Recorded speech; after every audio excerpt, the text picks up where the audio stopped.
A lone man braved a treacherous, unfriendly wilderness and stumbled upon a wolf caught in a cruel wire trap he risked. Everything to free the majestic animal, never expecting the wolf's next ACT to leave him and the entire world. Astonished, could this harrowing rescue spark a bond that defies nature itself? In a remote corner of a vast wintry landscape where snowdrifts tower over silent pine trees and the wind howls, like a restless spirit, a man named Rowan set out on what intended to be a routine hike for firewood. The season's first blizzard had swept across the land, transforming familiar trails into icy labyrinths. Armed with a sturdy coat, worn boots, and a heart steeled by years of living in the harsh northern frontier, Rowan thought he understood the hazards of the wilderness, but fate had a surprise waiting for him that frigid afternoon. As he navigated through a narrow pass, Rowan sensed something amiss. A faint whimper carried by the gale. Following the pitiful sound, he discovered a sight both tragic and alarming: a wolf half buried in snow, ensnared by a makeshift wire snare. Its breaths came in ragged plumes of vapor, limbs trembling against the unrelenting cold. At first, Rowan hesitated. Wolves were fierce predators known for their strength and cunning. Approaching one in distress was dangerous, especially with the sharp wire biting into its flesh. Yet the wolf's eyes, clouded by exhaustion and pain, pleaded for mercy beyond any instinctive threat. Steeling himself, Rowan crept closer. He saw how the rusted wire had tightened around the wolf's leg, cutting into fur and flesh. Each twitch the wolf made threatened to sever its own limb or worsen the brutal wound. Heart pounding, Rowan wrestled with a decision that might cost him dearly: attempt to rescue and risk the wolf's desperate reaction, or walk away and let nature take its cruel course. In that tense standoff between fear and compassion, Rowan made his choice, one that would thrust him into a saga of bravery, loyalty, and an outcome that would defy all expectations. Little did he know the next steps he took toward the trapped wolf would forge an extraordinary connection between man and beast, a connection strong enough to echo through the howling wilderness and beyond. And as Rowan bent down in the swirling snow to free the wounded animal, neither man nor wolf could foresee the astonishing turn their story would soon take. Despite the blistering wind that cut through his coat, Rowan knelt at the wolf's side, heart thundering. The animal's gray fur was crusted with ice, and flecks of blood stained the snow around its trapped leg. Even in its weakened state, a low growl rumbled in the wolf's throat. Rowan paused, breath pluming in the frigid air. One wrong move, and the wolf could lash out, driven by pain and panic. But if Rowan hesitated too long, the creature would surely perish from exposure or its injuries. Summoning courage, Rowan pulled a small hunting knife from his belt. Easy there, he murmured, voice trembling with both cold and anxiety. The wolf's ears flicked, golden eyes flickering with a mixture of fear and defiance. Then, as if sensing Rowan's intent was not to harm, the wolf quieted, slightly shivering uncontrollably. Rowan carefully pressed the knife to the wire, grimacing at the tension it held. Each small movement risked biting deeper into the wolf's leg. With painstaking slowness, he began to saw through the metal, praying the wolf wouldn't jerk in pain. Every moment felt like a lifetime. The howling wind carried away Rowan's labored breathing, and the wolf's soft whimpers. Finally, with a harsh snap, the wire gave way free, but far from safe. The wolf collapsed onto the snow, too weak to stand. Blood trickled from where the snare had cut into its flesh. Rowan stared, heart heavy with pity. He realized that leaving the wolf behind would be its death sentence, though conventional wisdom warned never to handle an injured predator. Rowan's conscience allowed no alternative. He rummaged through his pack, producing a rudimentary first aid kit. Hand shaking, he did his best to clean the wound, ignoring the wolf's low growl of pain slipping off his thick outer jacket. Rowan fashioned a makeshift sling for the wolf's leg. He had no illusions about taming a wild animal, but at least he could try to stop the bleeding and stave off frostbite. Looking around, he knew he had to move. Soon the storm gathered strength, and shelter was a mile back through treacherous terrain. With careful effort, he hoisted the wolf into his arms. The beast was lighter than expected, testament to starvation and dehydration. Each step threatened to tip Rowan off balance, but adrenaline and empathy drove him forward. The journey Back to Rowan's modest cabin tested every ounce of his endurance snowdrifts.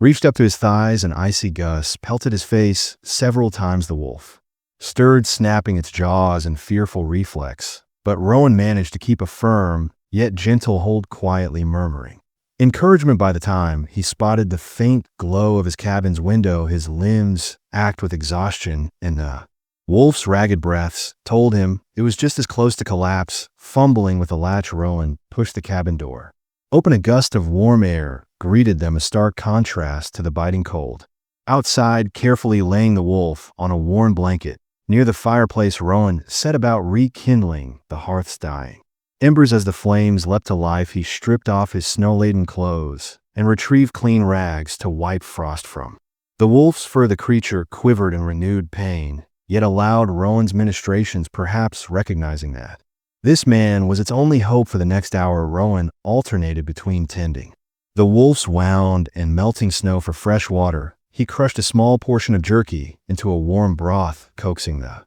wolf to sip. If it could now, illuminated by flickering firelight, Rowan took in the full scope of the wolf's condition, every rib distinct, matted fur, eyes dulled by hunger and shock. Any second the wolf's survival seemed to hang by a thread, and yet a spark persisted in the animal's gaze, as if refusing to surrender to the cruelty it had endured. When at last Rowan allowed himself to rest, he sank into a creaky chair, breathing heavily. The wolf slept fitfully on the blanket, chest heaving outside the storm raged wind rattling the cabin shutters. Rowan understood that he'd crossed an invisible threshold. Inviting a wounded wolf into his personal refuge was an act that bucked both primal fear and practical caution. If the animal recovered, would it be grateful or revert to its wild instincts? If it died, would Rowan forever question whether his heroic effort had only prolonged its suffering? Yet looking at the pitiful creature's battered form, he felt a fierce sense of responsibility. He recalled the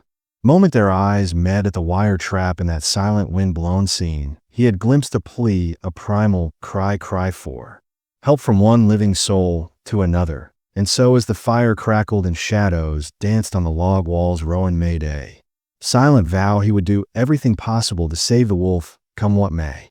Outside, the blizzard howled, oblivious to the moral drama unfolding within the cabin. Little did Rowan suspect that this single act of compassion, risking life and limb to save a dying predator, would unlock a bond beyond the realm of normal human-wildlife encounters. For in his decision to shoulder the wolf's fate, Rowan had stepped onto a path that would lead to an outcome so astonishing that neither man nor beast would ever be the same. Rowan woke to a muffled whimper echoing inside the cabin. For a moment he lay disoriented on his makeshift cot, unsure if the sound came from within a dream or the real world. A faint glow from the dying embers in the fireplace revealed the wolf still curled on the thick blanket he'd provided its chest, heaving in ragged breaths. Although Rowan had done his best to clean the wound caused by the snare infection, was a looming risk. The wolf's panting reminded him that saving this creature would require more than a single act of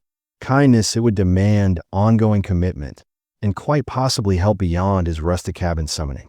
Resolve, he rose and knelt beside the wolf, its eyes fluttered open at his approach, revealing a flicker of recognition. Rowan gently laid a hand on its flank, mindful not to startle the half-wild, half-desperate being. "Hey," he murmured, voice thick with sleep. "Easy now. Let me see how you're doing." The wolf neither growled nor recoiled, an unspoken truce between them fragile as frost. Under the morning sun, despite the progress of having survived the night, the wolf's condition remained precarious. When Rowan gently peeled back the makeshift bandage, fresh blood oozed from the wound. He worried that he lacked the medical expert or even the supplies to treat such a deep laceration properly. Our trip to the nearest veterinarian would require an hours-long drive through snowbound roads. The battered pickup he owned was functional enough for hauling firewood, but the journey was fraught with risk. The wolf might panic or turn on him in a confined space, yet if Rowan delayed, infection could claim the animal's life. He decided to try a small measure of trust. Digging into a trunk he kept by the fireplace, Rowan retrieved a battered rucksack filled with basic medical items. Among them were antiseptic wipes, antibiotic ointment, and clean gauze, pitifully inadequate for a crisis this grave. but better than nothing. Approaching the wolf with slow, deliberate movements, Rowan dabbed antiseptic around the wound, muttering apologies whenever the wolf flinched. He half expected snapping jaws, but the wolf only whimpered softly, allowing Rowan's touch.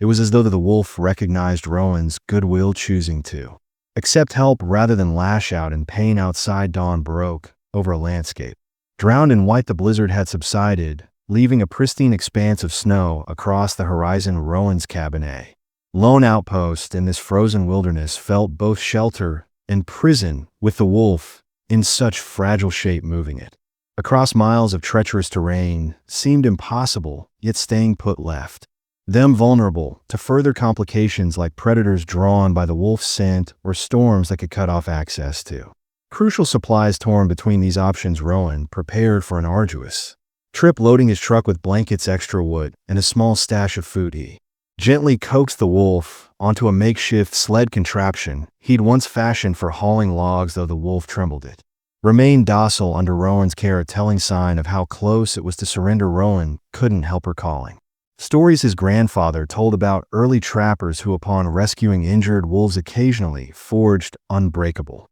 bonds that defied typical predator-prey dynamics. Were those tales just romantic folklore, or did they hold a kernel of truth about wolves' capacity for gratitude? Securing the sled to the back of his truck, Rowan placed the wolf with as much care as possible, tucking blankets around its body. He whispered a soft reassurance, even though each breath of the wolf sounded had labored. Then, with a heart pounding from a mixture of fear and purpose, he set off into the sweeping drifts. The engine groaned in protest as the truck navigated a narrow path, the windshield wipers fighting swirling ice crystals. Windshields half frozen. Rowan peered into white nothingness. Each yard gained a victory against the elements. After a grueling hour, he reached a broader road that led toward the small town of Ashwood. It was a place of no more than a few hundred souls, known primarily for its logging outposts and a handful of shops serving the scattered homesteads. The local veterinarian, a kind but overworked woman named Dr. Braxton, agreed to see the wolf on an emergency basis. Rowan carried the half-conscious animal inside, breath hitching how limp it felt in his arms. Dr. Braxton worked swiftly, disinfecting the wound with practiced efficiency, injecting antibiotics to stave off sepsis. Its touch and go, she weared her brow knit with concern. He starved, dehydrated, and the wire did serious damage. Even if he pulled through, the leg might never be the same. The weight of her words hung in the sterile air. Rowan, exhausted and chilled to the bone, leaned against the clinic's wall. He couldn't bear the thought that this noble creature, one he'd risked so much to save, might still succumb to Rowan's relief. The vet allowed the wolf to remain overnight for observation. She recommended sedation to keep the animal calm and minimize the risk of it hurting itself or staff. Rowan offered to pay what he could, though his funds were meager at best. Dr. Braxton only nodded, acknowledging the realities of rural economics. We'll work something out, she said, gently letting Rowan know that compassion often overshadowed monetary concerns in emergencies like this. Stepping back into the cold twilight, Rowan inhaled a tremulous breath. He done all could for now. As he trudged to his truck, he felt a nagging question echo within. If the wolf survived, then what? Returning it to the wild, crippled, and possibly reliant on human aid, might lead to a slow death. Keeping it near, taming what was inherently wild, posed moral and practical complexities. And yet, he recalled the moment in the cabin, those fleeting seconds when their eyes met and a silent bond formed. Something about that connection felt bigger than logic or survival instincts, something that whispered they were meant to cross paths at this exact juncture. On the ride home, the swirling snow caught his headlights, creating a tunnel of ghostly flakes. Rowan felt a renewed sense of responsibility pressing against his chest. Saving the wolf from the wire trap had been just the beginning of an unpredictable path, one that might demand more faith, sacrifice, and courage than he'd ever known he possessed. Yet he couldn't deny the pull of that mysterious bond. If the wolf lived, he would be there. If the wolf passed, he would honor its spirit, knowing at least it felt kindness in its final days. As Rowan's truck rumbled back into the outskirts of his homestead, a hush fell over the frozen landscape. The rescue had pivoted from a desperate act of mercy to a commitment that bound man and wolf in ways neither had foreseen, unbeknownst to Rowan. The wolf's remarkable endurance, combined with the seed of trust growing between them, would soon ignite an astonishing chapter in both their stories, where the line between savior and saved blurred, and the wild heart of a wolf would stand side by side with human compassion, defying all expectations. Rowan had spent 2 restless nights back at his cabin, nerves on edge, as he awaited any word about the wolf's condition. He'd left the animal still sedated and fighting infection in Dr. Braxton's care, trusting that if anyone could pull it through, it was her. Yet each gust of cold wind, rattling the cabin shutters, seemed to whisper of the wolf's tenuous hold on life. Stoking the fire in his cramped living space, he replayed their every encounter, the wire snare biting into that frostbitten leg, the terrified eyes locked on his as he freed the wolf from certain death. An inexplicable longing swelled in him, a longing to ensure this creature's story wouldn't end in tragedy. Finally, just afternoon on the second day, his phone tone buzzed with a call. Dr. Braxton's voice, steadier than he'd feared, carried cautious optimism. "He's stabilizing," she said, sounding both relieved and AED. "I still can't believe you survived the drive here in that condition, but your quick action helped. Antibiotics are taking hold, and his temperature is normalizing. He's not out of the woods." But there's hope. That same afternoon, Rowan drove his battered pickup through drifts of crusted snow to reach the small veterinary clinic on the outskirts of Ashwood. The place was humble, a low-slung building with a single row of windows and a hand-painted sign depicting a PO print inside. The fluorescent lights revealed a waiting room with scuffed floor tiles and walls lined with pictures of dogs, cats, and the occasional exotic pet. The faint antiseptic tang hung in the air as Rowan entered. Dr. Braxton greeted him with a warm, if weary smile. "Hune's in the back," she said, gesturing for him to follow down a narrow hallway. Passing rows of kennels, Rowan's gaze flickered over convalescing animals, an elderly spaniel with matted fur, a limping beagle recovering from surgery near the end of the hall. A sturdy metal enclosure held the wolf. Rowan's heart quickened at the sight. Bandages wrapped the animal's injured leg, and in foredrip delivered fluids to a battered body. Even so, something in the wolf's posture, ears half-perked, eyes alert, signal a will to fight on. Stepping closer, Rowan crouched beside the kennel door. The wolf eyed him warily, but didn't recoil. Dr. Braxton nodded approvingly. "He seems to recognize you. Could be that memory of you saving him is stronger than fear, the idea that a wild predator might remember him with gratitude." Struck Rowan with quiet wonder. Then came the twist, one that made Rowan's blood run cold. Dr. Braxton hesitated, drawing in a breath. "I need to show you something," she said, flipping open a folder of documents she compiled.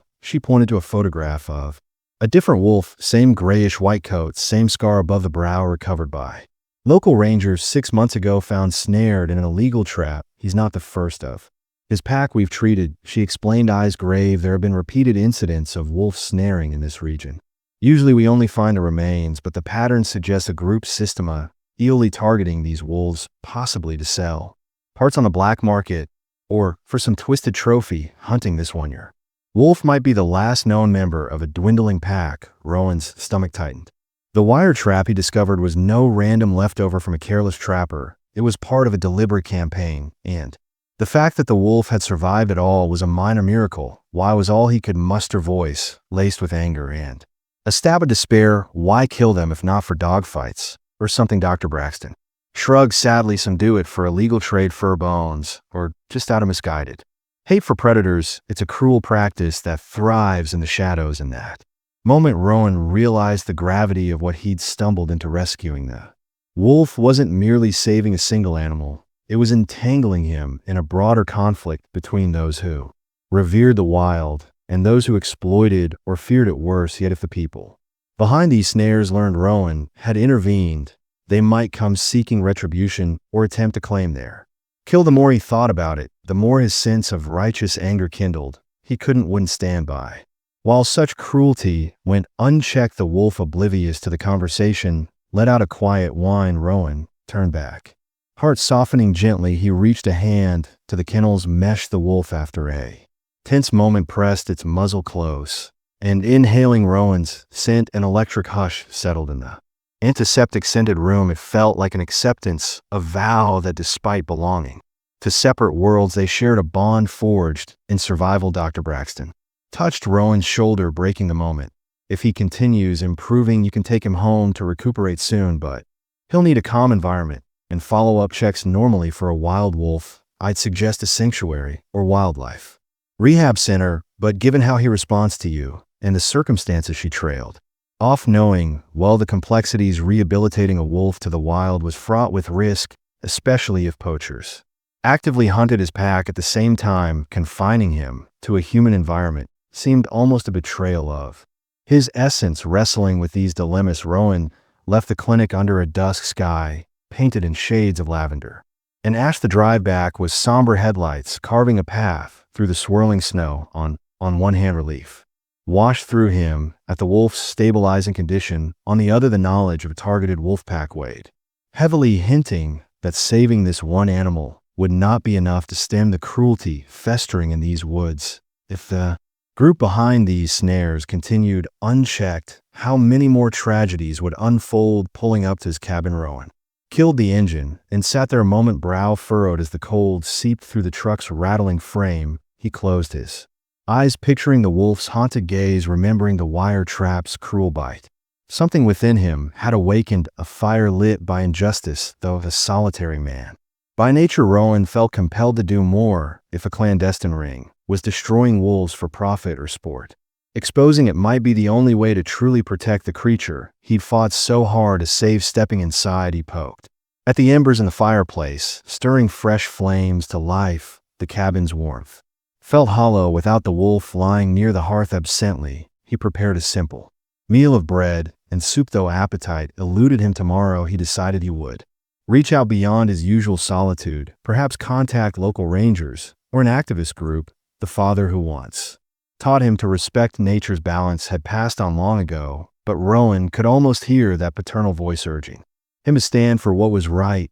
If ancient forces bound him and the wolf together, then maybe it was time he shouldered the role of protector, no matter the cost. The following morning, Rowan awoke before daybreak, head still spinning from what Dr. Braxton had revealed. Over a pot of coffee, he contemplated the wolf's uncertain future and the implications of an active poaching ring systematically targeting wolves. The knowledge weighed heavily on him, a moral burden that wouldn't allow him to return to his quiet, insular routine. He couldn't just patch the wolf up and release it to face the same dangers all over again. After downing the scolding cup, he grabbed his coat and headed out. The sky, awash in pale pre-dawn light, illuminated the snowy expanse.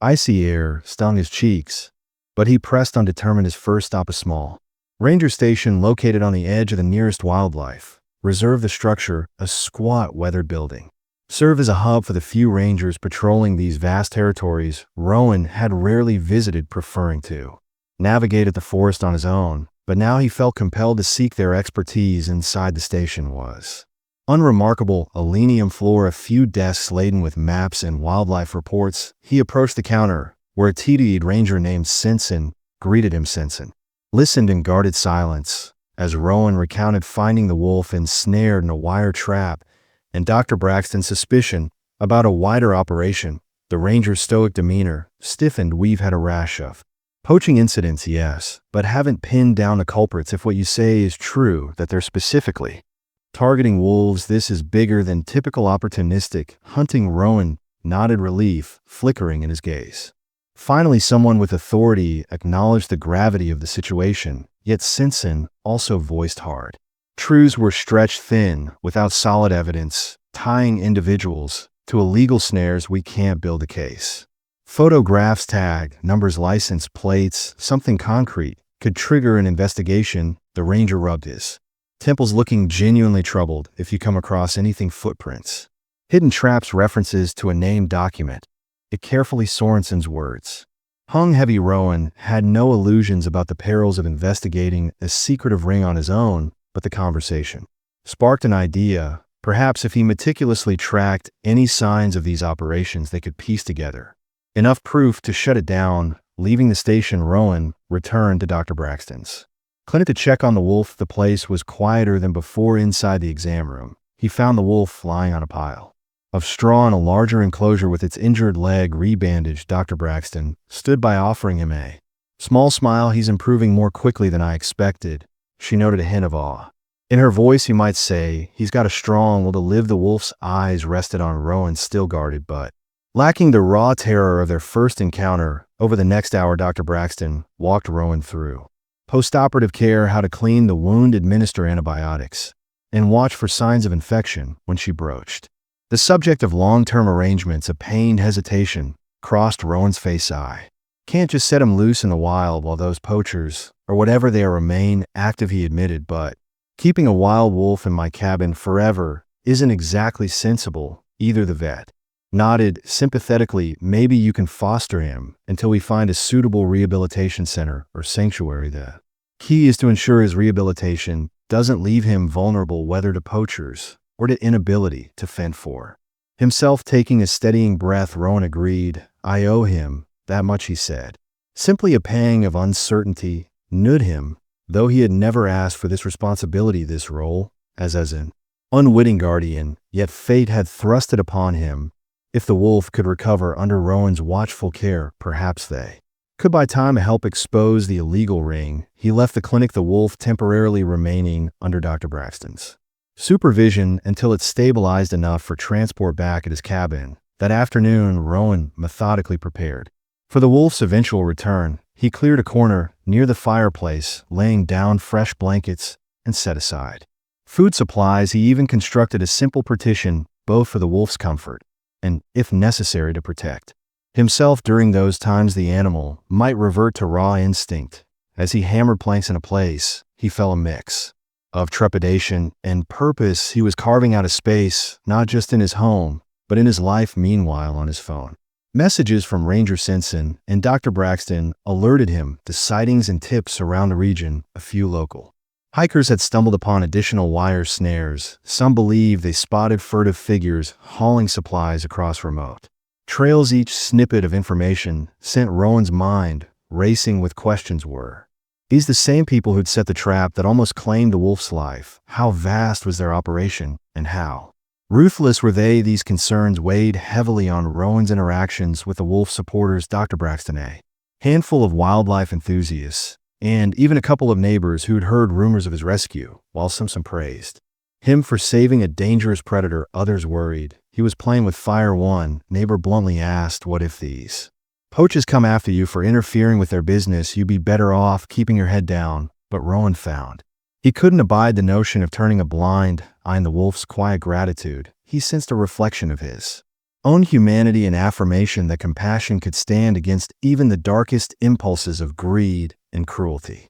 That night's sleep eluded him. He sat by the fireplace, mulling over whether to coordinate with Simpson for a more deliberate patrol of the areas he once roamed alone. From the battered trunk that belonged to his father, Rowan pulled out a dusty old camera. Though archaic, it might serve to document whatever he stumbled upon: a broken snare, footprints, traces of illegal camps. If shining a light on these activities was their best chance to protect not only this wolf, but the entire pack, Row resolved to do it. In that resolve, he felt the last vestiges of doubt slip away. Outside, an icy moon bathed the snow in silver. Rowan stood at the window, imagining the wolf in Dr. Braxton's clinic, healing, gathering strength.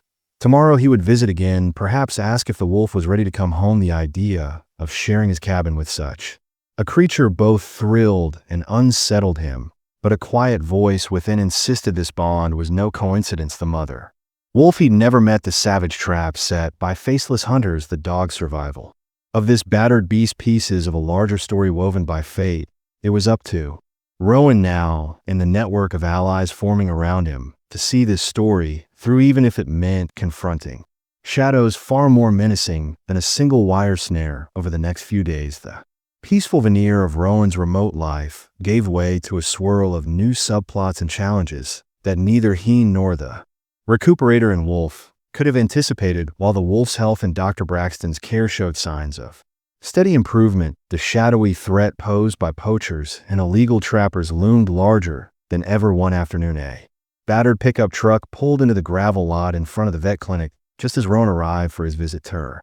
Burly man stepped out, scanning the area with a suspicious glare. Rowan kept his distance, watching from beside his own truck. Something about the man's stance, tense shoulders, eyes flickering toward the clinic door, set off alarmed short, while later he hopped back in the pickup and roared off, leaving Rowan feeling a chill that had little to do with the crisp winter air inside. Dr. Braxton greeted Rowan with a tense half-smile. He claimed to be looking for a missing hunting dog, she explained under her breath. I asked for specifics, but he gave vague answers the moment I hinted about microchip records. He bolted, she shrugged, trying to appear unfazed, but Rowan caught the worry in her eyes. We're not certain he's connected to that ring, but it doesn't feel right, she concluded.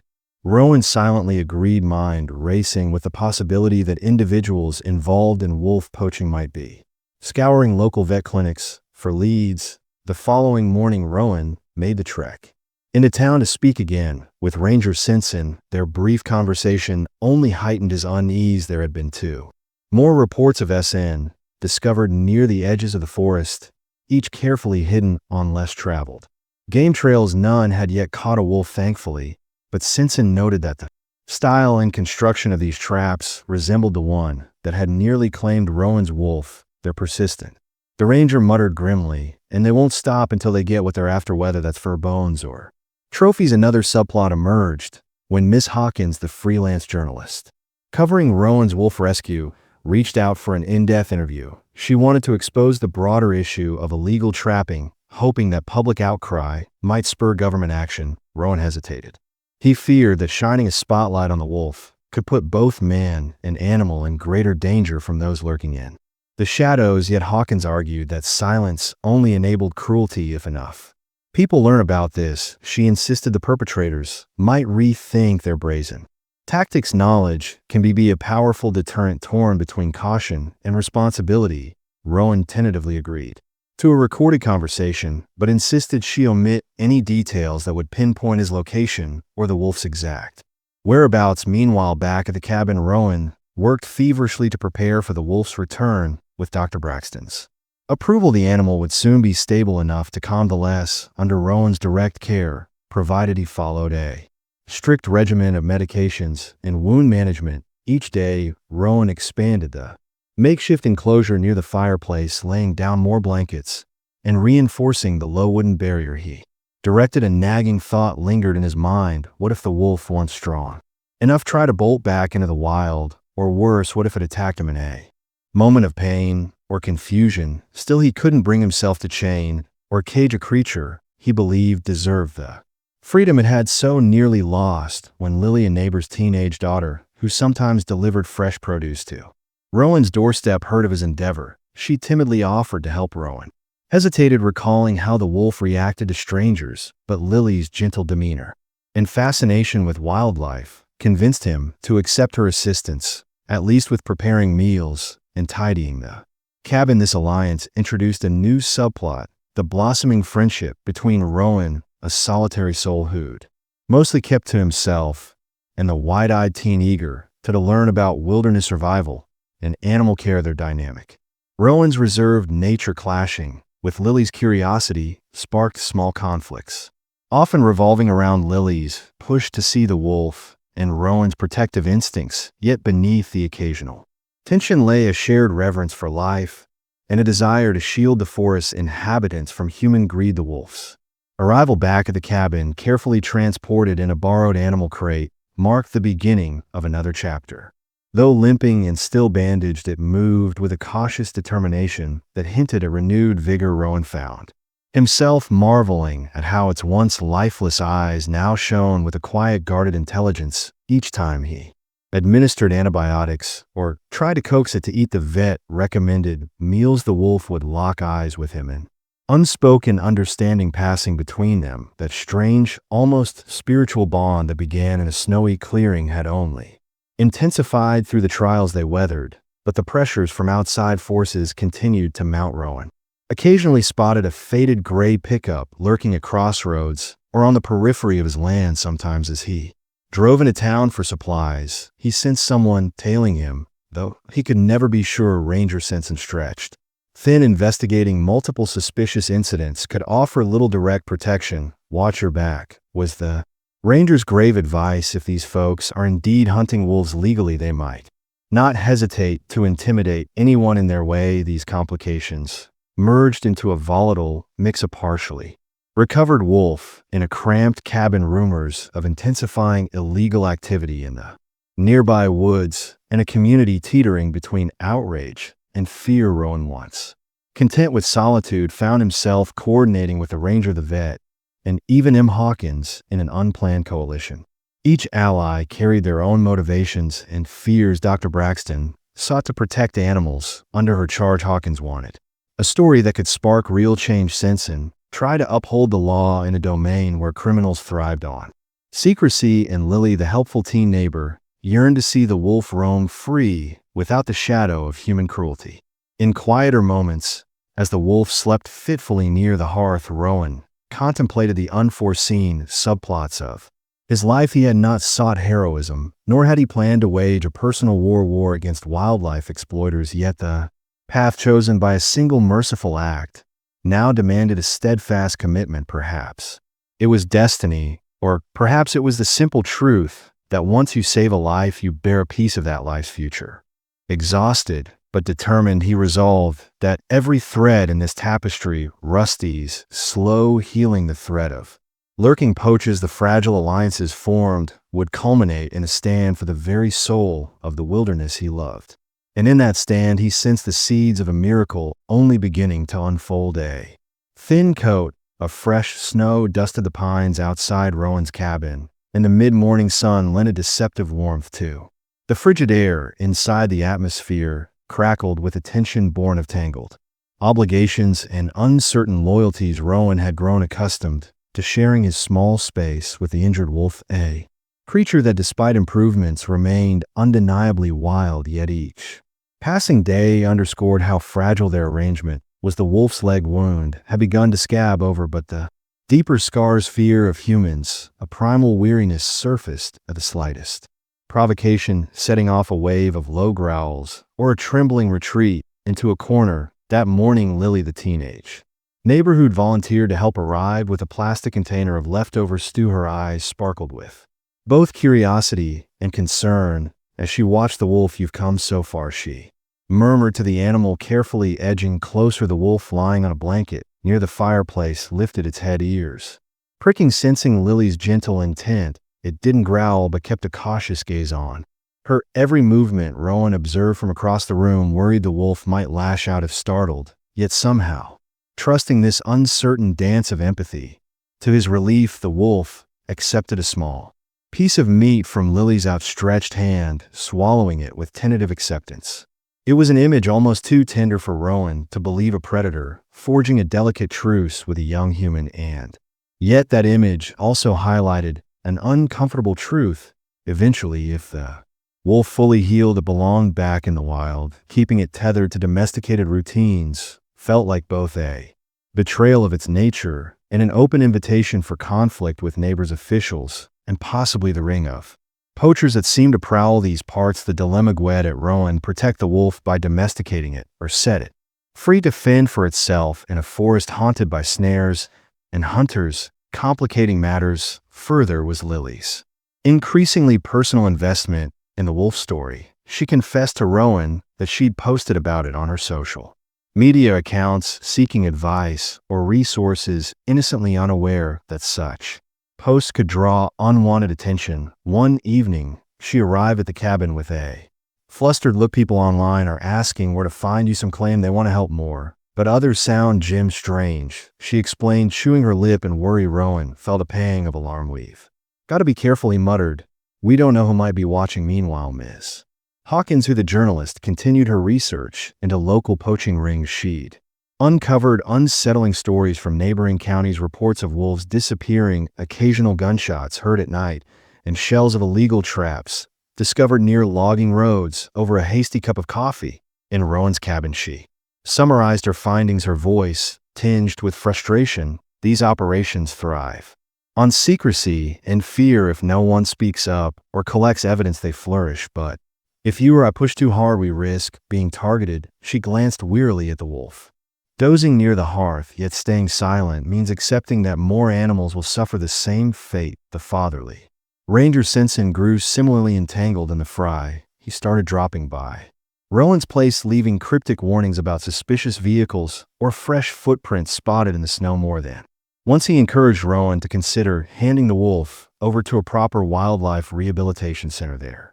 Equipped to handle rewilding, he insisted you might be hindering its natural instincts by keeping it here, yet Rowan, though he respected Sorensen's viewpoint, couldn't shake the sense of destiny that had shaped his bond with the wolf each time he prepared to step away from the creature. The memory of its pleading eyes in the trap and its growing trust in him drew him back. Tensions also simmered in Rowan's relationship with Lily's father, who worried about his daughter spending time around a lethal predator one dusk.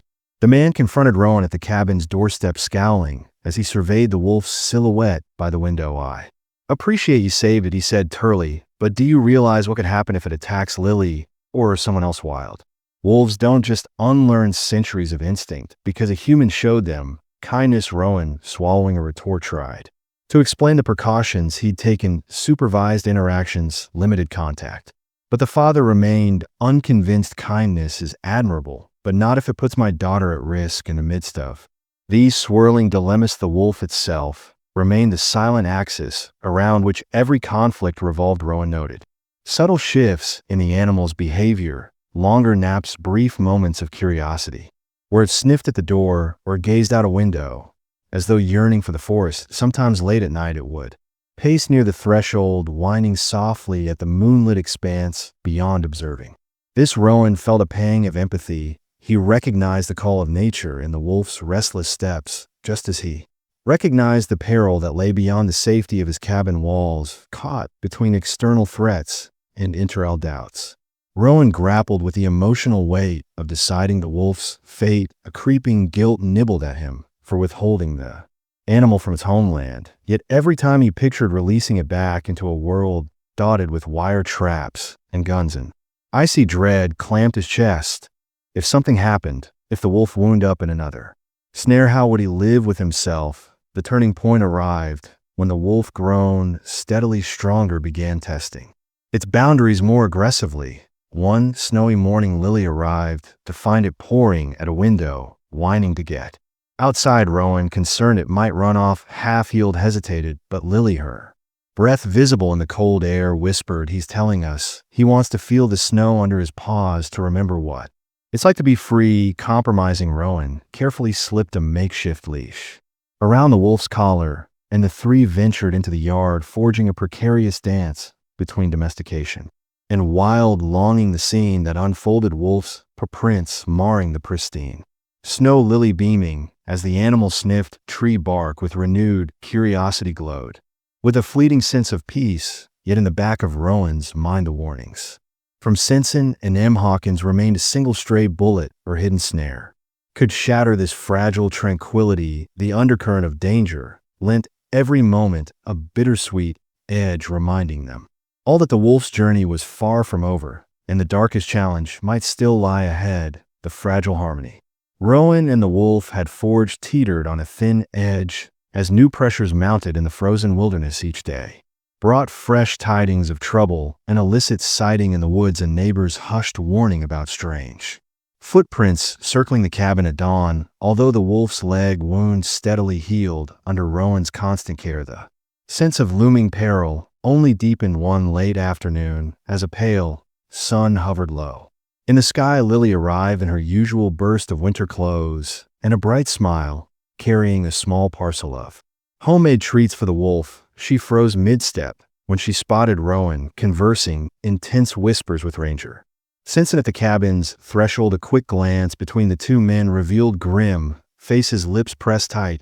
"We found more snares," Simpson explained, nodding at Lily in a curt greeting. "Worse, we found fresh tracks, boot prints lead away from them. Whoever set those traps likely knows there's a wolf being sheltered here, or at least they suspect it." Rowan swallowed the knot in his throat. "They're closing in," he muttered. Lily's eyes widened, the weight of his words draping a hushed silence over the cabin. The teenage girl who had grown to love the wolf's gentle presence placed her treats on the table with trembling hands. "We can't just let them take him," she said, her young voice Trembling Sorensen sighed, "We've stepped up patrols, but this forest is vast. If these individuals are as methodical as we suspect, they'll lie low until we're gone, then move in later that evening." Miss Hawkins visited, her breath visible in the freezing air as she carried a small handheld camera, her tone urgent. She pressed Rowan about sharing more details. To expose the ring of poachers, public pressure could force local officials to act faster, she insisted, but Rowan's nerves bristled at the thought of PL mastering the wolf's story, and possibly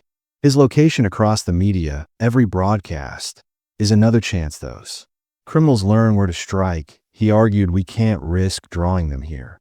Ms. Hawkins, torn between a reporter's drive to shine a spotlight on injustice and her growing empathy for Rowan's dilemma, agreed to hold off on anything that might pinpoint the cabin. Still, the tension rippled between them, a clash of truth versus safety. In the days that followed, the wolf's strength returned in bursts while it still limped on the injured leg. Each step grew more sure. Rowan watched it wander around the yard's perimeter, nose to the ground, as though reacquainting itself with the scent of open air. Yet the wolf remained restless at night.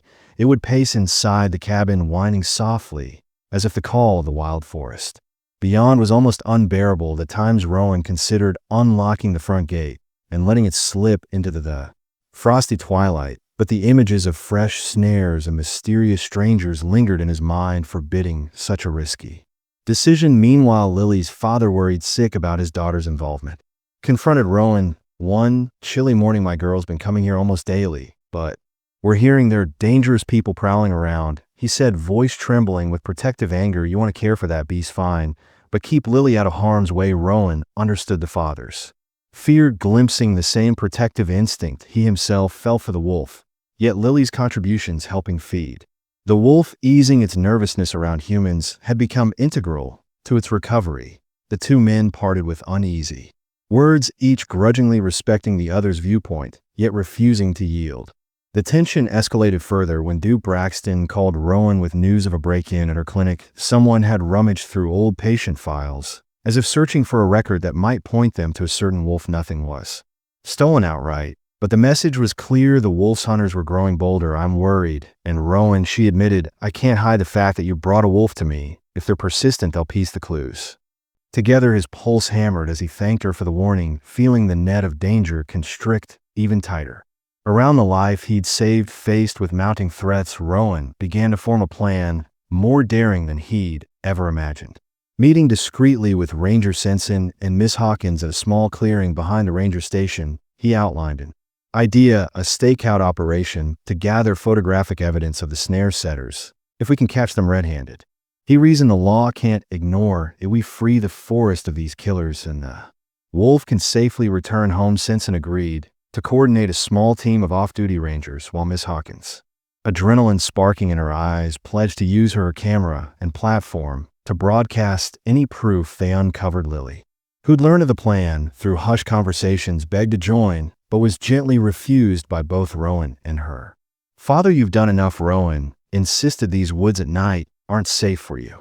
As the day of the planned stakeout approached, a charged energy said through Rowan's cabin. He prepared emergency supplies: extra blankets, a first aid kit, some old flares he'd once found in his father's tool chest. The wolf, sensing something amiss, grew more agitated, pacing restlessly. Part of Rowan longed to reassure it soon perhaps the forest would be safe again, but a lingering doubt gnawed at him. Even if they stopped a few poachers, how could he guarantee the wolf's long-term safety in a world that so often overlooked the sanctity of wild lives? The stage was set for a confrontation that promised to test everyone: Rowan the wolf and the fledgling alliance of rangers and concerned citizens. Each fleeting moment of quiet, each gentle flick of the wolf's ears only heightened the sense that the crucial battle loomed. Through frost-kissed evenings, Lily continued to visit, speaking softly to the wolf as though confiding secrets in a friend. Rowan, watching them, realized that whether or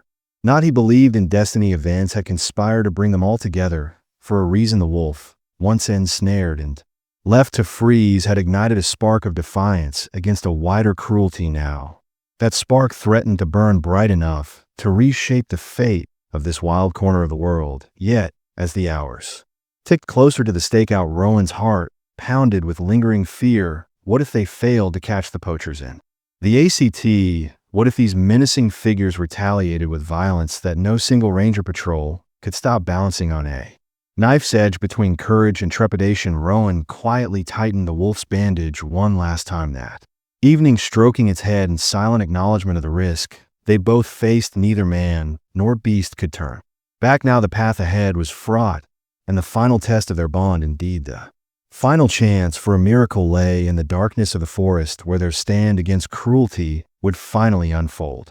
That quiet morning, frost clung to the windows of Rowan's cabin, etching delicate patterns in the glass inside. The wolf stirred, still fave, its injured leg, but moving with greater assurance. Rowan crouched beside it, carefully checking the bandage Dr. Braxton had changed the previous afternoon. The wound's edges had closed some, and while the wolf still bore a scar, it now seemed more restless than wounded, as if sensing a shift in the air.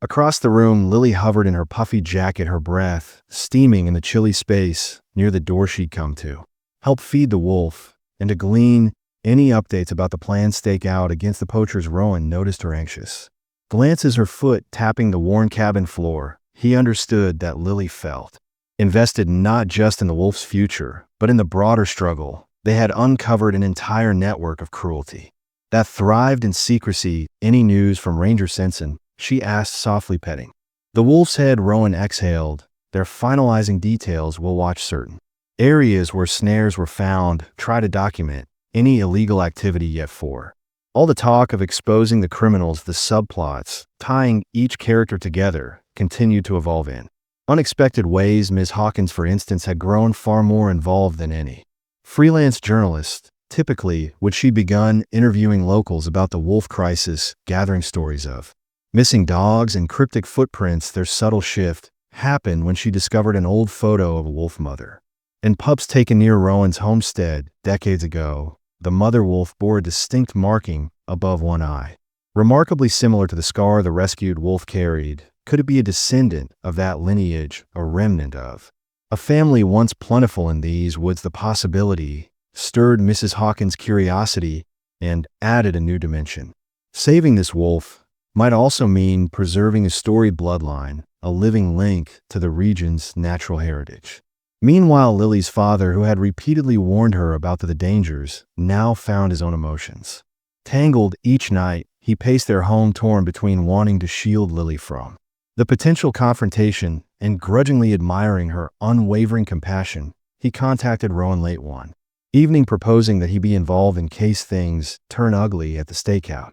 Although Rowan had initial reservations, worried about the father's protective instincts clashing with the Rangers' methods, he recognized the man's resolve. They could use every ally possible in a parallel development. Braxton discreetly confided to Rowan that she'd received emails from what appeared to be an animal smuggling ring, asking if she had any knowledge of a recovered wolf. Though the messages were vague, they hinted at monetary offers for information. Dr. Braxton felt both outrage and alarm. She warned Rowan that such groups had no qualms about threatening or bribing veterinarians who crossed their path. The more word spread about the wolf's survival, the higher the stack soared. We're dealing with people who see animals as commodities, she cautioned. If they realized this wolf could link them to illegal operations, they might lash out. All these threads converged into a tapestry of escalating tension. Rowan, usually a loner who relished the solitude of his cabin, found himself at the nexus of an unlikely coalition: a teenage girl inspired by kindness, a ranger sworn to protect wildlife, a journalist seeking justice, and a vet determined to save lives. Each brought a distinct motive to the table, yet all were bound by one goal: to protect the wolf from those who would exploit or destroy it, and in doing so shine a light on a deeper cruelty poisoning their community. The wolf, oblivious to these complex human plots, nevertheless sensed the unrest. It prowled the cabin, restlessly waking Rowan at odd hours with soft whines or insistent nudges at the door. Rowan, half asleep, would sometimes let it venture into the enclosed yard, always on a makeshift lead, scanning the tree line for any hint of movement. On a particularly bright afternoon, the wolf perked its ears and sniffed at the wind, as though remembering what true freedom felt like. Rowan felt a pang of guilt protecting The wolf came at the cost of restricting its innate wildness, yet releasing it too soon might mean handing it right back to the steel jaws of a snare. Gradually, whispers grew in the local town as well. People reported seeing a half-healed wolf near the edges of trails, seemingly escorted by a cautious man. Some shared admiration for Rowan's rescue efforts, while others voiced fear that coddling a predator was a fool's errand. Rumors circulated of a possible reward for returning any wolf in decent condition to certain shady operators, prompting townsfolk to keep an uneasy distance from Rowan and Lily's mission. These rumors in turn fueled Lily's father's worry, aware that UNSC scrupulous individuals might view the wolf's location as a quick payday. The resulting isolation only strengthened the bond among those who genuinely sought to help. Mrs. Hawkins doubled down on her investigative efforts, forging connections with out-of-state rescue groups and animal rights advocates. She believed that a public outcry could hamper the poacher's covert activities, yet with every interview or blog post, she prepared Rowan's nerves frayed, further fearing that the criminals might interpret any publicity as a direct challenge, spurring them to more aggressive tactics. And so on the eve of the planned stakeout, tensions in the cabin reached a quivering apex. The father dropped off extra supplies, speaking in hushed tones. Lily, though forbidden from attending the night vigil, hovered around Rusty, as she nicknamed the wolf, though Rowan simply called it Wolf, murmuring tearful good lucks. Ranger Simpson, clad in thick winter gear, stopped by to finalize timings and coordinate vantage points. His usually calm demeanor taut with anticipation. Their plan was simple but fraught with risk. A small team would covertly spread out across the known snare locations, cameras at the ready, hoping to catch the perpetrators in the act before Simpson departed. Rowan asked quietly, and if we fail? The ranger's grave expression said it all. Then we'll try again, or the next time, but we have to start somewhere. Doing nothing just encourages them. The wolf, lying by the crackling fireplace, regarded them with a calm that contrasted the tension in the air. In that moment, it was easy to believe this creature, once battered and near death, had become the linchpin of a community's moral stand. Night fell slowly, the sky a swirl of deep blues and pinpricks of starlight. Rowan packed essentials: flashlights, a thermos of coffee, a phone loaded with Sorensen's number, and steeled himself outside. The wind rattled the pines, and in the distance a lone coyote's cry echoed. Lily and her father shared a last supportive nod with Rowan, each silently hoping the coming confrontation would bring resolution instead of disaster. The wolf watched from behind the window, eyes reflecting the flicker of Rowan's lantern as he stepped into the cold. It was as if it to sense the final chords of a drama about to ring out across the silent, sow-blanketed land. The stage was set for the most critical moment in Rowan's hidden battle against the poachers. As late evening shadows stretched across the snowy wilderness, he drove cautiously down a rutted path, following Ranger Sorensen's instructions on where to rendezvous for the stakeout. In the passenger seat, Miss Hawkins clutched her camera equipment, eyes scanning the tree line for any sign of movement. The atmosphere in the truck was tense, underscored by the muffled rumble of the engine and the quiet exhalations that betrayed each passenger's apprehension. At a small clearing tucked between towering pines, they found Sorensen's unmarked patrol car parked. Inconspicuously, the ranger stood outside, his breath visible in the frigid air, a map in hand showing the suspected snare locations. Without exchanging more than a few hushed words, the group split up into pairs. Sorensen with one of his fellow rangers, Rowan with Miss Hawkins, each aiming to stake out separate trails. Their mission: gather photographic or video evidence of anyone tampering with the illegal snares, then call in backup to make arrests. Rowan's mind drifted back to the battered wolf resting at his cabin, Lily by its side, likely trying to soothe the creature's nervous energy. He felt a pang of guilt leaving them behind. But if tonight went as planned, they might finally put an end to the threat hanging over both the wolf and the entire forest. Before parting, Simpson handed Rowan a small handheld radio. One channel if you see anything, whisper your position, and we'll converge. The ranger instructed, his tone grim. Rowan nodded, swallowing hard. The reality that they were walking into a trap that could backfire weighed on him more than ever. As Miss Hawkins and Rowan trudged through the powdery snow, each step felt amplified by the silence of the winter woods. Occasionally, Miss Hawkins snapped A photo of tracks in the snow boot prints, or partial animal paw marks, and jotted. Quick notes in a small pad. Rowan carried a flashlight with a red filter to avoid, alerting any watchers, and a thermos of lukewarm coffee that did little to stave off the chill in his bones. They eventually settled behind a fallen log, near a gully known for frequent wildlife traffic. Rumor had it the poachers favored such hidden spots to set snares. They waited, breath, steaming senses, straining for any noise. An hour passed, then another, with only the occasional distant hoot of an owl or the rustle of a nocturnal animal scurrying through the brush. The tedium tested their patience, but neither dared to speak above a whisper. Then faintly at first, Mrs. Hawkins' keen ears picked up a crunch of footsteps. She tapped Rowan's shoulder, heart thudding, peering around the log.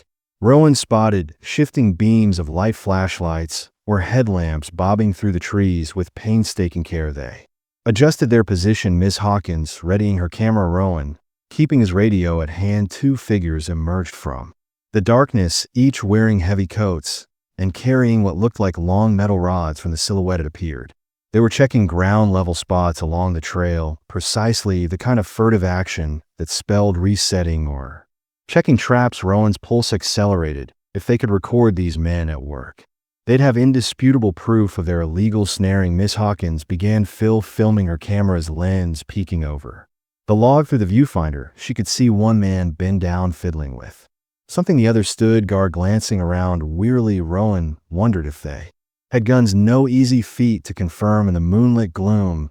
Every second felt like an eternity. Miss Hawkins holding her breath to keep the camera steady. Suddenly, one of the men hissed a warning. He had spotted a shape in the distance, likely Sorensen's call Lou, on another trail, though the shape vanished. Tension crackled in the air as the men pulled out flashlights, shining them frantically across the undergrowth. Miss Hawkins froze, pressing herself against the log. Rowan gripped the radio, considering whether to call Sensen, but the risk of noise might expose them. In the flickering beams, he saw the faint glint of a steel wire trap being recoiled and stashed into a bag. A gust of wind swept through the grove, rattling branches overhead. The men, apparently spooked, began to move quickly away. Miss Hawkins cursed under her breath. Frustrated they might flee before the rangers could arrive, signaling to Rowan, she gestured with her camera, silently conveying that she had enough footage to prove wrongdoing. Rowan exhaled in relief. Though the men were about to slip out of sight, should he radio Sensen to intercept them without warning. A third figure burst onto the scene, a ranger from Sorensen's team. "Stay where you are." A voice barked. Pandemonium erupted. One of the suspects whipped around, brandishing what looked like a rifle. In the confusion, Miss Hawkins stifled a gasp, her camera rattling in her hands. The other suspect dropped the bag of snares and sprinted into the dense pines. Shots rang out, maybe warning shots from the ranger, or a wild retort from the armed suspect. Rowan found himself ducking behind the log, dragging M. Hawkins with him. His heart hammered so loudly it drowned out all other sound. He craned his neck to see the suspect with a rifle disappearing into darkness. The ranger, pinned by the risk of return fire, didn't pursue, shouting into his radio for backup. Instead, in that dizzying moment, Miss Hawkins' breath unsteady, checked her camera. "I caught them on tape," she whispered, adrenaline surging. They can't deny what they were doing now, but Rowan's relief was short-lived. One suspect had escaped carrying who knew what knowledge back to his associates, and the one with the rifle might still be lurking. The policeman's voice crackled over Rowan's radio. "Officer down, no scratch, that he's wounded, but stable. We need an ambulance. Watcher 6. The suspects scattered." M. Hawkins looked at Rowan, face pale. "Under the faint moonlight, we have evidence. But at what cost?" He swallowed, scanning the trembling pine. "Somewhere out there, predators of a different breed prowled, men who saw the forest as a mere hunting ground for illegal profit. If they discovered the camera footage or learned Rowan had assisted this operation, revenge was a distinct possibility." Still, a steely resolve hardened in Rowan's gut. They had come this far. The confrontation might be messy, but justice for the wolf and all animals targeted by these killers demanded they see it through. The radio erupted with more frantic chatter. Rain Sorensen's voice, tight with urgency, directed units to seal off roads and set up checkpoints. "We've got enough evidence to press charges," he announced. "No one, let your guard down. They might circle back or try to destroy proof." Miss Hawkins, clutching her camera like a lifeline, nodded numbly. Rowan knelt, their adrenaline coursing, realizing how close they'd come to a lethal showdown and how precariously the next hours would unfold. Above them, the moon slid behind a bank of clouds, plunging the clearing into deeper gloom. The stage was set for the final act of this tense drama. The men who trafficked in suffering had been partially unmasked, yet remained at large, still capable of striking back. The evidence Miss Hawkins' capture might tip the scales, or it might provoke an even more savage response. And amid the swirling chaos, Rowan's thoughts turned to the wolf resting back at his cabin under Lily's watchful eye. If the criminals discovered where he lived, the miracle of saving that life could end in tragedy. Bracing himself, Rowan realized the true climax was at hand, where courage and cruelty would meet head-on, and only one would triumph. In the aftermath of the chaotic stakeout, the ranger station buzzed with frantic energy. The wounded officer had been rushed to a nearby hospital with a minor gunshot wound, while two of the suspected poachers had vanished into the deep woods. Though the evidence Miss Hawkins captured on her camera provided a clear view of illegal snares and armed men, the suspects' identities remained uncertain. Tension simmered among the rangers. Some insisted they had enough proof to raid suspected hideouts, while others urged caution, unwilling to risk more lives without a solid lead on the ring's full membership. Rowan, hand still shaking from the night's events, tried to gather his thoughts. In a corner of the station's small lobby, Mrs. Hawkins slumped against a wall, reviewing the footage on her camera. Every so often she winced at the memory of gunshots shattering the silent forest. "I've covered plenty of tough stories," she murmured, "but never been in a line of fire." Rowan offered her a shaky nod, his own heart still galloping from the closed brush with violence. Ranger Sensen approached, fatigue evident in the lines creasing his face. "We forwarded the footage to the county prosecutor," he explained, "and we've got men scouring the back roads hoping to cut off an escape route. But these guys know the terrain. They might vanish if they get deep enough into the wilderness." His gaze flicked between Rowan and Mims Hawkins, softened by a weary empathy. "I wish I could promise immediate arrests, but I can't. You two need to stay alert. They might blame you for this botched attempt and retaliate later." That morning, Rowan drove back toward his cabin, Miss Hawkins in the passenger seat. Though the sun rose was high, chasing away the night's shadows, neither felt relief.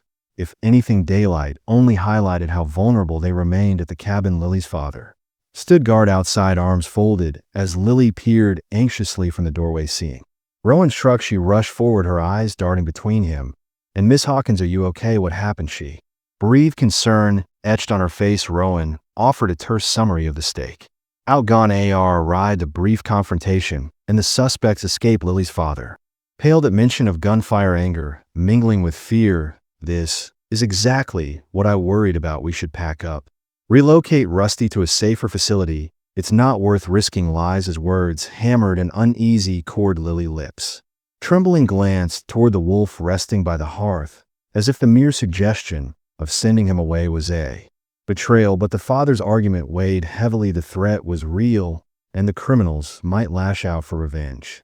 Meanwhile, Miss Hawkins set her camera on the table, exhaling sharply. "I promised I'd help expose this," she said quietly, "but now I realize how personal it's become for all of us. If we don't stand firm, they'll keep terrorizing anyone who stands in their way." Lily's mother, drawn by the commotion, appeared in the cabin's doorway. Her gaze flicked to Rusty, who, though stronger, still bore a haunted look. Whenever unfamiliar footsteps approached, she pursed her lips and nodded, resigned yet resolute. "We can't give him up to cruelty," she murmured, voice soft but unyielding. As the group convened around the small living area, tension crackled like static. Every argument had merit. Keeping Rusty nearby might invite further danger, yet handing him over to an overwhelmed rescue or releasing him prematurely could doom him.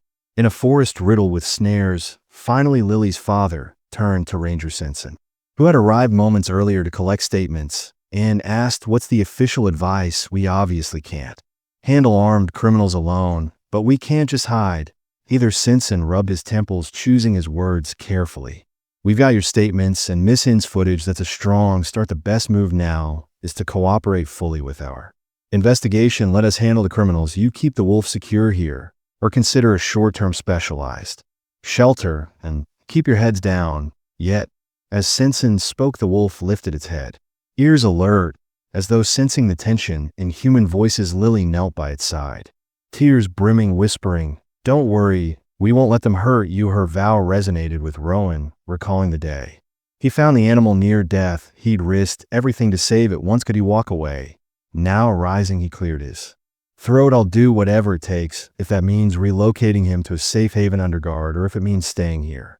I accept it, but I won't abandon him." The father exhaled, shoulders slackening in reluctant acceptance. He shot Rowan away, not acknowledging their combined duty to protect Lily and Rusty. Miss Hawkins, too, seemed to find renewed resolve, tucking a stray hair behind her ear. "We can release an update on the story, share the footage we got, push the public to demand action.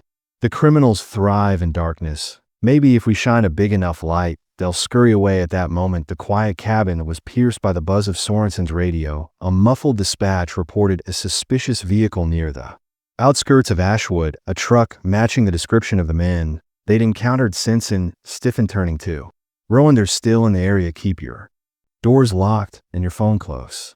I'll head out." With a curt goodbye, he strode into the bright winter sunlight, leaving the family and Miss Hawkins staring after him. As tension settled like a heavy blanket, Lily's father broke the silence. "If they come here, we call the Rangers immediately." And Lily, he fixed her with a stern gaze. "You keep away from the door." "Understood." Lily nodded, tears threatening at the corners of her eyes, her face etched with a longing to prove braver than her years. Aloud, Rowan's chest tightened, understanding the real possibility of another confrontation. Rusty picking up the mood paced the cabin, letting out soft whines that reminded them how far he'd come and how precarious his future remained. In that hush, Miss Hawkins gently asked Lily's mother, "What do we do if the criminals don't back down, if they target the cabin?" Next, the mother swallowed, glancing from Lily to the wolf, and then to Rowan. Her response, though barely above a whisper, carried the force of determination. "We stand our ground, protect him like we protected each other.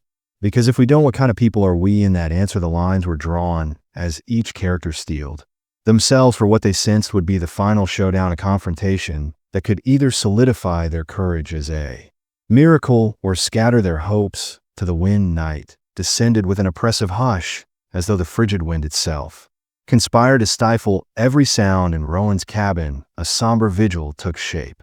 Lily's father kept watch by the window, eyes scanning the moonlit tree line for any hint of movement. Lily's mother clutched her phone. Ranger Sorensen's number dialed. Miss Hawkins paced near the wolf's makeshift enclosure, camera at the ready, determined not to miss a single moment if the perpetrators returned. Meanwhile, Lily sat close to Rusty, the injured wolf, offering quiet strokes to calm his anxious whining. Each occupant of the cramped space felt the tension seeping into their bones as though F held its breath in anticipation of a final confrontation. Outside, the forest loomed in silent majesty, every frost-laden branch highlighted by pale moonlight. The hush was deceptive. Rowan knew an unknown number of poachers could be creeping closer under the night's veil. The stake out had rattled them, but not deterred them entirely.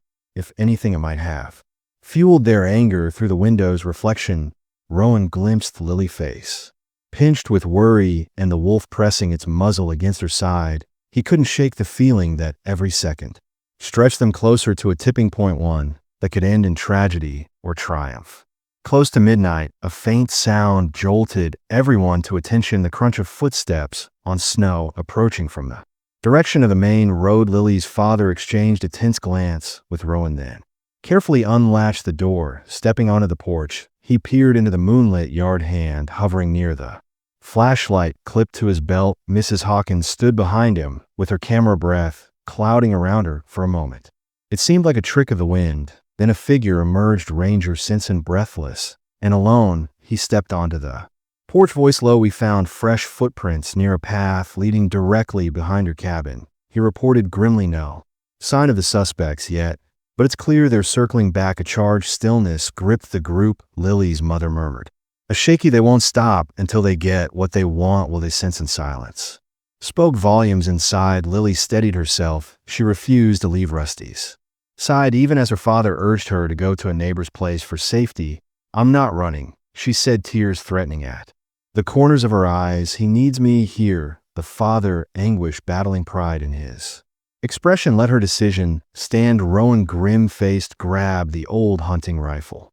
He kept solely for emergencies, checking its chamber with a nervous flick of his thumb. The wolf, sensing the mounting fear, limped around restlessly, ears pricked at every snapping twig outside. Time stretched Tao as they waited, nerves keyed to a pitch. Simpson and M. Hawkins set themselves up behind sturdy furniture by the windows, hoping to capture any incriminating approach. Lily's parents hovered in the center of the room, radios set to the Rangers' frequency. Rowe positioned himself near the door with the rifle, heart pounding in a relentless rhythm. He yearned for the peaceful routine he once knew, chopping wood at dawn, brewing coffee in a silent cabin, but life had irreversibly changed.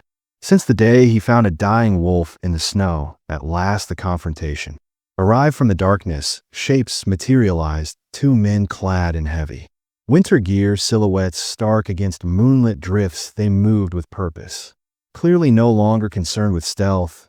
As they neared the cabin, Rowan's fatherly neighbor, who had been standing watch outside, shouted a warning. The men ignored it. One raised a gun in response, muzzle flashing as a shot tore through the stillness. Chaos exploded. The father dubbed behind a stack of firewood, radioing Simpson to confirm the men were armed. Simpson shouted back, "Stand down, police," but was answered with another wild gunshot cracking through the night.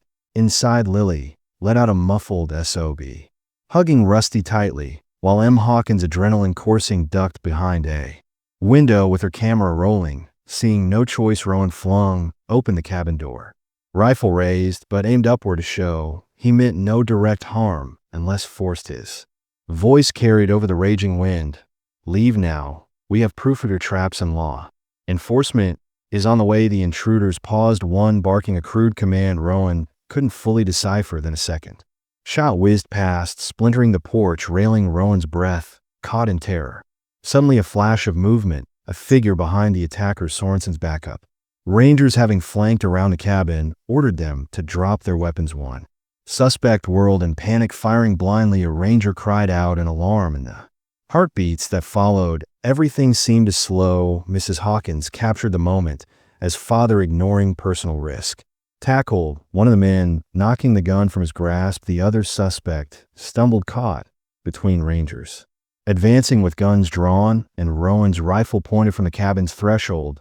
"Don't make this worse," Simpson bellowed, voice echoing through the swirling snow. With tense, furious expressions, the men raised their hands, the glint of their firearms hitting the ground. Relief washed through Rowan, limbs trembling. He lowered his rifle, breath ragged. Ms. Hawkins emerged, filming the Rangers swarming to cuff the suspects beside her. Lily's mother erupted in a sob of relief. Inside the cabin, Lily remained crouched by Rusty. The wolf's ears twitched at the noise of the scuffle, but something in Lily's soothing whispers calmed him. When the final cry of "clear" sounded outside, Lily dared to rise, creeping to the doorway. Her father stood in the moonlit yard, face pale but proud. The Rangers leading the captured men away. Say swirl of police lights approached from the distance, painting the snow in pulses of red and blue. For a moment, Rowan and Lily locked eyes across the threshold, both struck and exhausted by the confrontation intensity.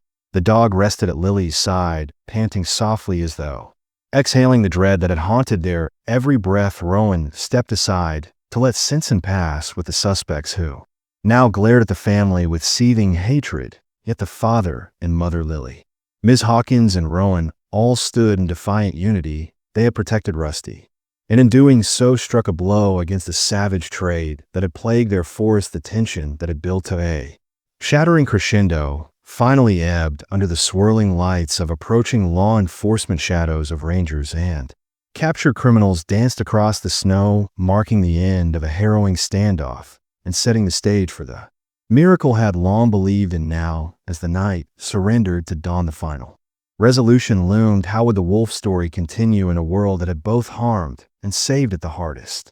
Decisions about Rusty's fate and the bond that had united all involved still lay ahead. Gray fingers of dawn stretched over the horizon, illuminating the aftermath of the night's events. The men who had terrorized Rowan's small circle lay in custody, their grim faces still etched with resentment. Ranger Simpson and his team stood by their vehicles, checking weapons and exchanging tour updates over radios, stunned but relieved. Rowan and Lily's father lingered near the cabin's porch watching as the final official statements were taken through. The thinning Miss Lily could see Miss Hawkins speaking quietly with an officer, her camera hanging from her neck like an afterthought. The tension that had gripped them for days finally began to ease, and an inexplicable calm settled on. The snow-laden clearing inside the cabin, Lily knelt beside Rusty, the rescued wolf. Though anxious throughout the confrontation, the animal had remained relatively composed and unexpected. Reaction that left Lily's mother in awe. He could have panicked, tried to flee, or attack, but he didn't, she murmured, stroking the wolf's thickening coat. Dr. Braxton, summoned to check on the wolf's condition post-ordeal, gave a soft smile of relief. It's rare to see a wild animal adapt like this, even temporarily. He must sense the bond here is stronger than fear. As bright morning light flooded through the frosted windows, Rowan joined them, his shoulders sagging with exhaustion. He looked down at the wolf, feeling a surge of gratitude and admiration. I found you half frozen in a snare, he said, quietly recalling every detail of that fateful day. And now we've come so far, but is it time for you to go free, or is there another path for you here? His question, spoken more to himself than anyone else, hovered in the cabin's warm air short, while later Simpson entered, cheeks flushed from the cold. We've secured the suspects, and they're being transported, he informed them. We found evidence, guns, snares, and even some tracking documents that suggest they were part of a bigger operation. It's not over, but this is a major blow to that ring. Lily's mother exhaled in visible relief, tears brimming. So the threat is gone, she asked. Simpson shook his head. Hardly gone, but at least contained for now. We'll keep patrolling the evidence Mir Hawkins collected, plus your testimony should help prosecute them to the fullest. Lily, pressing her cheek against Rusty's flank, gazed up at her parents. He's safe, right? She spoke in a trembling whisper. Her father crouched beside her, running a hand through her hair. Safe from them, yes, but we still have to decide how best to care for him now. Dr. Braxton cleared her throat. The wolf's leg is healing well, but it won't be the same. He can't just be dumped in the wild and left to fend for himself. Not immediately, anyway. He'll need continued therapy, time to strengthen his muscles, and careful reintroduction,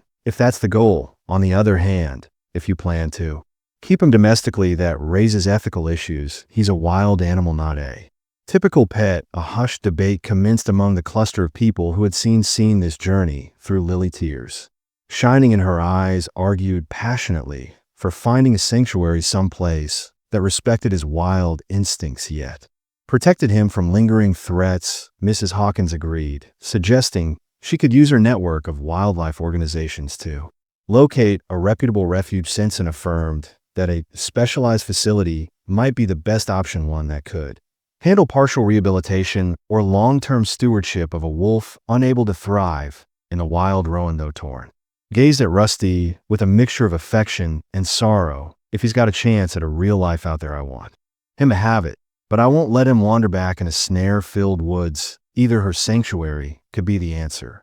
The wolf, lifting its head at Rowan's voice, blinked with calm acceptance, as though comprehending the weight of the man's decision. Over the next hour, calls were placed. Ms. Hawkins reached out to a well-regarded wolf sanctuary in a neighboring state, an expansive reserve dedicated to rehabilitating and safeguarding candidates who couldn't fully return to the wild by remarkable fortune.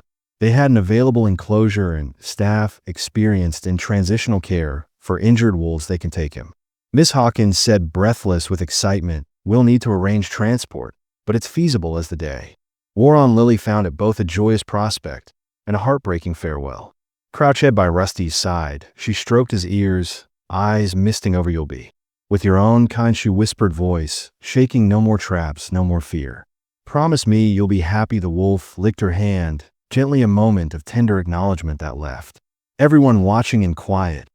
Finally, evening arrived. His specialized transport vehicle from the sanctuary rolled up, driven by two calm caretakers who carefully assessed the wolf's condition. With Dr. Braxton's guidance, they prepared a secure, padded crate for the journey. Lily's mother wrapped an old blanket around the wolf, one that carried the cabin's comforting scent. Rowan helped lift him inside, murmuring soft reassurances. The wolf, though anxious, allowed himself to be guided, trusting in the silent bond he shared with his rescuers. When the moment came to close the crate, door, Lily burst into tears, pressing a final kiss to the wolf's muzzle. Lily's father placed a comforting hand on her shoulder, pride and sorrow mingling in his expression. "You saved him," he said gently. "You, maybe all of us, made a difference." Miss Hawkins filmed the scene, her eyes brimming, as well knowing it was the culmination of a story that had begun with cruelty in a frozen trap and ended with hope. On a winter evening, the truck's engine rumbled to life, and as it pulled away, the group stood in the swirling snow, watching the tail lights fade into the distance. The hush that enveloped them then was profound, echoing with both loss and triumph. Rowan exhaled, tears warming his face against the biting cold. He felt Lily's small hand slip into his, and he squeezed it softly. "You were right all along," he whispered. "He deserved a miracle." Thus the final chords of the confrontation gave way to a quiet resolution. The wolf, once ensnared and nearly frozen to death, would find sanctuary in a place equipped to restore his dignity. The poachers, though one ring might still remain at large, had been dealt a crippling blow by the evidence gathered, and each person involved. Rowan, Lily, her parents, Mrs. Hawkins, Dr. Braxton, and Ranger Simpson emerged forever changed by a single act of compassion. In the hush of that winter's twilight, they discovered that bravery, kindness, and fierce resolve could indeed spark miracles in even the harshest landscapes. In the hush that followed the wolf's departure to the sanctuary, life in Rowan's cabin felt both quieter and strangely emptier. Gone was the wounded creature that had for so many weeks been the focal point of worry, empathy, and unwavering courage. Now the blankets near the fireplace lay unused, the supply of medical bandages untouched, and the corner where the wolf once rested seemed haunted by a peaceful absence. Yet beneath this sudden calm, each person touched by the ordeal discovered a resonance that would echo far beyond the sea cabin walls. Lily, whose compassionate spark had been instrumental in the wolf's recovery, was the first to confront the hollow sense of goodbye. Over the next few days, she couldn't help but visit Rowan's cabin, as though expecting to see the wolf's keen eyes peering at her from behind the partition. She'd wander through the yard, recalling how the animal had cautiously explored those drifts of snow, limping on its bandaged leg. Though sadness gnawed at her, Lily also carried a glimmer of pride. He's safe now, she reminded herself. Whenever tears threatened, he'll run free with others of his kind. We gave him that chance. Rowan, too, felt an odd pang of loss. Each morning he'd awaken to a space devoid of the wolf's soft whines or rustling movements. Yet as he gazed upon the winter-bleached forest through his cabin's window, he recalled the day he first found the animal emaciated and snared and close to surrender. In that life-altering moment, he had stepped out of his solitary comfort, risking everything to save a desperate soul. Now, reflecting on the journey, Rowan understood that the rescue had changed him just as much as it had changed the wolf. The lonely trapper had become a protector and advocate for a fragile world, and in forging that connection, he found a renewed sense of purpose. Meanwhile, the local authorities cracked down on idle snaring intensified, bolstered by evidence from a stakeout, and Ms. Hines footed a series of arrests followed, dismantling key parts of the ring that had plagued the region's wildlife. Ranger Simpson, now still wary of further retaliation, met Rowan with a rare smile one afternoon. "We've done real damage to their operation," he said, voice brimming with relief. "In your bravery, or well, stubbornness, helped make it happen. The forest owes you a debt." Rowan, modest as ever, just shook his head. "The wolf deserves the credit. He survived long enough to let us step in M. Hawkins in turn." Crafted a final comprehensive feature on the entire saga. Her article, titled "The Wolf's Second Chance: Compassion and Courage in the Winter Wilderness," soared to widespread acclaim, prompting calls for stronger wildlife protections. She detailed how a single act of empathy, Rowan prying open that wire snare, had unraveled a tapestry of cruelty. But more importantly, she highlighted how a community rose against adversity, unified by the shared conviction that no life, whether human or animal, should be left to suffer unseen. The article spurred donations to local rescue programs and roused new volunteers for Ranger Sorensen's patrols, hinting that something akin to a movement had ignited. Even Lily's father, once skeptical about endangering the family's safety, found his perspective softened by the outcome. One brisk weekend, he arrived at the cabin with an offering of supplies, wood for the fire, fresh produce, and basic medications, silently acknowledging the role Rowan continued to play in safeguarding their slice of wilderness. Though his eyes still revealed a parent's abiding concern, his tone carried respect. "You did good, Rowan," he said simply as they stacked firewood side by side. "We may not see eye to eye on everything, but we protected what mattered." As for Rusty, the name Lily had bestowed on the wolf, he adapted to the sanctuary more smoothly than Dr. Braxton dared hope. Occasional updates trickled in through Ms. Hawkins, who remained in contact with the facility. The wolf's leg continued healing under professional wildlife handlers, while his spirit, once weighed down by trauma, began to rekindle. In the company of other rescued canines, photographs showed him sniffing at penned enclosures, forging tentative friendships with a younger wolf, and even learning to howl again under the safety of the sanctuary's watchful eyes. Each snippet of news left Lily beaming and Rowan smiling softly at the cabin's hate, a warmth flooding him that even the fiercest winter storm couldn't quell. As life returned to a calmer rhythm, the memory of that final confrontation, gunshots ringing through the icy forest, the swirl of police lights, did not vanish. Rather, it served as a collective reminder of how fragile safety could be and how crucial it was to stand against cruelty. The revelations of widespread poaching brought fresh legislation. Proposals ensuring stiffer penalties for illegal trapping. Town hall meetings saw record attendance, with everyday citizens emboldened to speak up about preserving their environment. The wolf's rescue had rippled outward, catalyzing a shift in the community's conscience. If Rowan's story and the wolf's near-death survival stirred your heart, join us in championing the life and dignity of animals everywhere. Subscribe to our channel for more uplifting stories of compassion. Like and share this video to spread awareness, and leave a comment describing your own experiences or hopes for protecting wildlife. Together we can become guardians of a voiceless, transforming empathy into action that spans every corner of the wilderness. Let this wolf's miraculous second chance be a beacon reminding us that when we reach across boundaries between species, between communities, we can conjure miracles that defy the cruelest traps set by a sometimes indifferent world. With the final echoes of winter fading and the forest slowly awakening to the promise of spring, Rowan felt a profound sense of hope. Though the path that started with one wolf's desperate plight had led them all through darkness, it culminated in renewed unity and maybe, just maybe, a better future for every living soul sharing the same cold wind and bright sky. And so, as he stoked the cabin's fire one last time, he whispered a silent wish across the snowy landscape that Rusty, healed and free, would howl beneath a moonlit sky in gratitude, an echo of the compassion that saved him and enriched countless lives along the way.